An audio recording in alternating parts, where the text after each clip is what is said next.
ರಾವಣ ಪಾತ್ರದಲ್ಲಿ ಅದ್ಭುತವಾಗಿ ನಟಿಸಿದ್ದಾರೆ. ನಿರ್ಮಾಪಕರು ಹೇಳಿದ್ದೇನು. ಎಲ್ಲರಿಗೂ ಗಿರ್ಮಿ ಕನ್ನಡ ಟಿವಿ ಯೂಟ್ಯೂಬ್ ಚಾನಲ್ಗೆ ಸ್ವಾಗತ ಅಂತ ಹೇಳ್ತಾ ಬಿಡಿ ಶುರು ಮಾಡೋಕ್ಕಿಂತ ಮೊದಲು ಯಾರೆಲ್ಲ ನಮ್ಮ ಯೂಟ್ಯೂಬ್ ಚಾನಲ್ ಮೊದಲು ನೋಡ್ತಿದ್ರಿ ಅವರೆಲ್ಲ ಸಬ್ಸ್ಕ್ರೈಬ್ ಮಾಡ್ಕೊಳ್ಳಿ, ಮತ್ತೆ ಪಕ್ಕದಲ್ಲಿರೋ ಬೆಲ್ ಐಕಾನ್ ಪ್ರೆಸ್ ಮಾಡಿ. ಯಶ್ ಅದ್ಭುತವಾದ ನಟ, ಮೃದು ಸ್ವಭಾವ, ಲವರ್ ಬಾಯ್, ಹಳ್ಳಿಯ ತರಲೆ ತುಂಟ ಹುಡುಗ, ಕಾಲೇಜ್ ಪ್ಲೇ ಬಾಯ್, ಕ್ರೌರದ ಪರಮಾವಧಿ, ಕ್ರಾಂತಿಯ ಯುವಕ, ತಾಯಿಯ ಪ್ರೀತಿಗೆ ಹೊರತಾಗುವ ಭಾವುಕ ಜೀವಿ, ಹೀಗೆಲ್ಲ ರೀತಿಯ ಪಾತ್ರಗಳಲ್ಲಿಯೂ ನಟಿಸಿ ಸೈ ಎನಿಸಿಕೊಂಡಿದ್ದಾರೆ.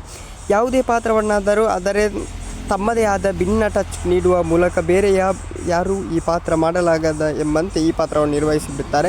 ಇದೀಗ ರಾಮಾಯಣ ಸಿನಿಮಾದಲ್ಲಿ ರಾವಣ ಪಾತ್ರದಲ್ಲಿ ನಟಿಸಿರುವ ಯಶ್ ಮತ್ತೊಮ್ಮೆ ಅಂತಹುದೇ ಮ್ಯಾಜಿಕ್ ಅನ್ನು ತೆರೆಯ ಮೇಲೆ ಮಾಡಿದ್ದಾರಂತೆ. ಸಂದರ್ಶನದಲ್ಲಿ ಯಶ್ ರಾವಣ ಪಾತ್ರದ ಬಗ್ಗೆ ಕಿರಿಯದಾಗಿ ಹೇಳಿದರು. ಒಬ್ಬ ಅಸಾಧಾರಣ ವ್ಯಕ್ತಿ ತನ್ನ ನಿರ್ಧಾರದಲ್ಲಿ ಎಡವುವುದರಿಂದ ಅನುಭವಿಸುವ ಫಲ, ನಾವದನ್ನು ಕರ್ಮ ಎನ್ನುತ್ತೇವೆ.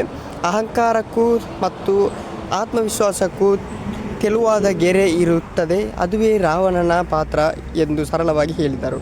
ಕೂಡಲೇ ಮಾತನಾಡಿದ ನಿರ್ಮಾಪಕ ನಮಿತ್, ಯಶ್ ಅವರು ತಮ್ಮ ನಟನೆ ಬಗ್ಗೆ, ತಮ್ಮ ಪ್ರದರ್ಶನ ಬಗ್ಗೆ ಹೆಚ್ಚು ಹೇಳುವುದಿಲ್ಲ, ಆದರೆ ಅವರು ಅದ್ಭುತವಾದ ಕೆಲಸವನ್ನು ಸಿನಿಮಾದಲ್ಲಿ ಮಾಡಿದ್ದಾರೆ. ರಾವಣನ ಪಾತ್ರಕ್ಕೆ ಅವರು ಜೀವ ತುಂಬಿದ್ದಾರೆ. ಅವರು ಈ ಪಾತ್ರವನ್ನು ನಿರ್ವಹಿಸಿರುವ ಈ ಅದ್ಭುತವಾಗಿದೆ.